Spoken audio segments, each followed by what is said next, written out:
Tara na, travel na. Siguro ilan sa pamilya mo gusto mag-travel. Pero teka muna, di ba mahilig tayong mga Pilipinong magdasal? Pag nagdadasal tayo, humihiling tayo sa Diyos na sana magkaroon ako ng bagong bahay. Sana magkaroon na ako ng kotse. Definitely, hindi naman ang sagot ng Diyos dyan uulan ng bahay o uulan ng kotse, bigla-bigla.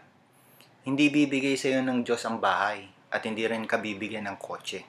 Ano ibibigay sa iyo ng Diyos? Ang ibibigay sa iyo ng Diyos ay opportunity. Oportunidad. Opportunity na magkaroon ka ng bahay at magkaroon ka ng sasakyan. So, paano ka magkakaroon ng bahay? Paano ka magkakaroon ng sasakyan?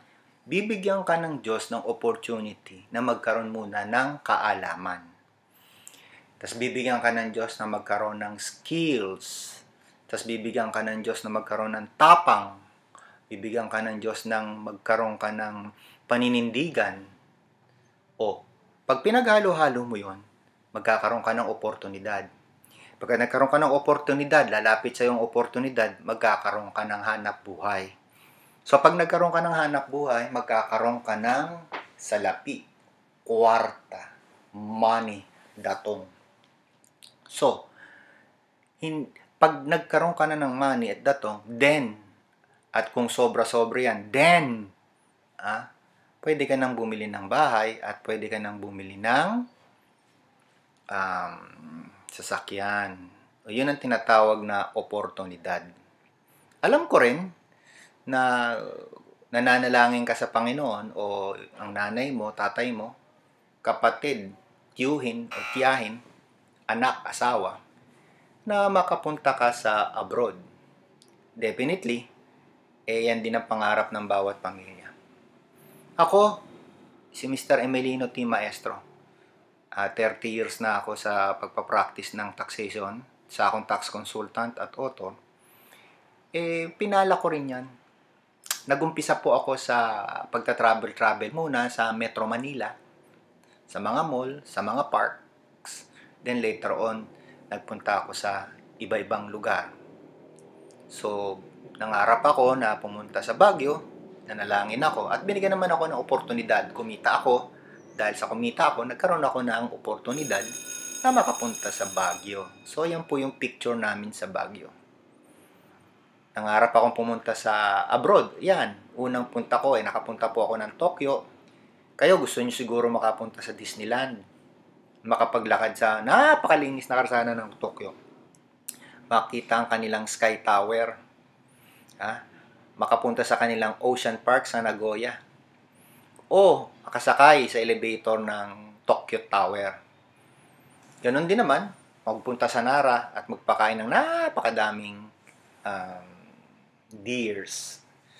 Ako po si Emelino T. Maestro. Kung gusto niyo po akong makontak, go@taxaccountingguru.com. Diyan po ang aking email. Ang objective ko po sa buhay is to guide taxpayers to an enjoyable life.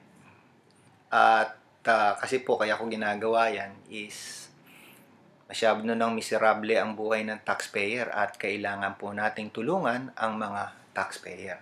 Sa pagtulong pong ito, kailangan ko po kayo. Ikaw, binibigyan ko po kayo ng oportunidad. Anong oportunidad po ang binibigay ko sa inyo? Bilang social and networking manager ko po. Definitely, bilang social and networking manager, ang kita nyo po ay unlimited. Ibig ko pong sabihin unlimited kasi wala ho kayong pasok sa opisina. Nasa inyo yung oras nyo, sa bahay lang ho kayo magne-negosyo. So, sa bawat marerefer po ninyong papasok sa aming seminar, ang pinag-uusapan natin, ay makakatanggap po kayo ng 5% commission. At kapag naka 250 attendees po yung inyong na-push na umattend, ay makakapunta po kayo sa Tokyo at sa Nagoya. Bibigyan ko po kayo ng oportunidad na pumunta doon. Sagot ko po ang plane tickets nyo, Cebu Pacific going to Tokyo. At pag uwi nyo naman po ay Nagoya, Cebu Pacific din from Nagoya to Manila. Ngayon, Saan po kayo titira? Titira po kayo sa The Royal Park Hotel. Ayan, 5-star hotel daw po yan sa Tokyo.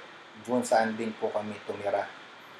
At titira din po kayo sa Marriott Hotel, kung saan din po kami tumira ng ilang araw.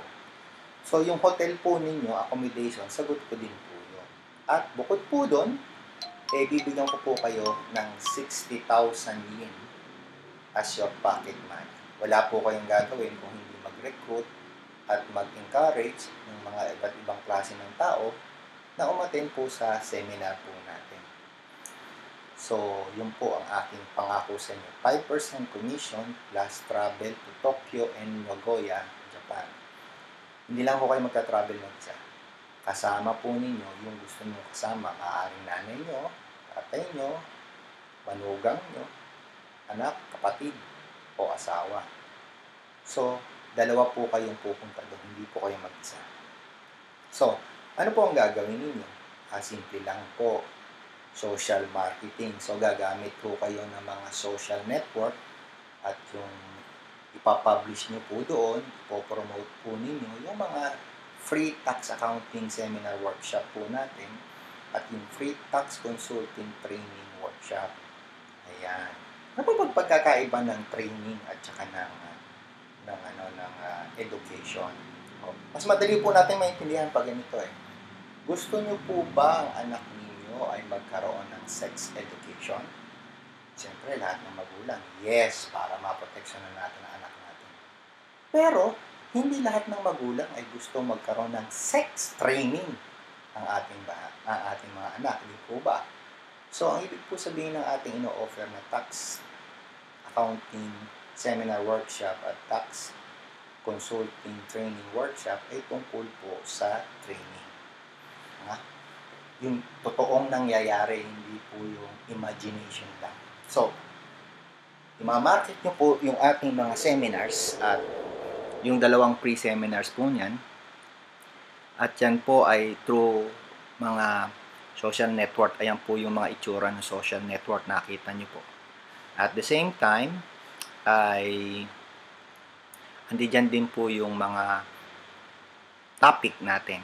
Electronic Letter of Authority, tax mapping, Oplan Candado, benchmarking, letter notice, at subpoena duces tecum. Ayan po yung mga yung first po dyan ay panalo natin yan. Kasama po si Divine Fresco.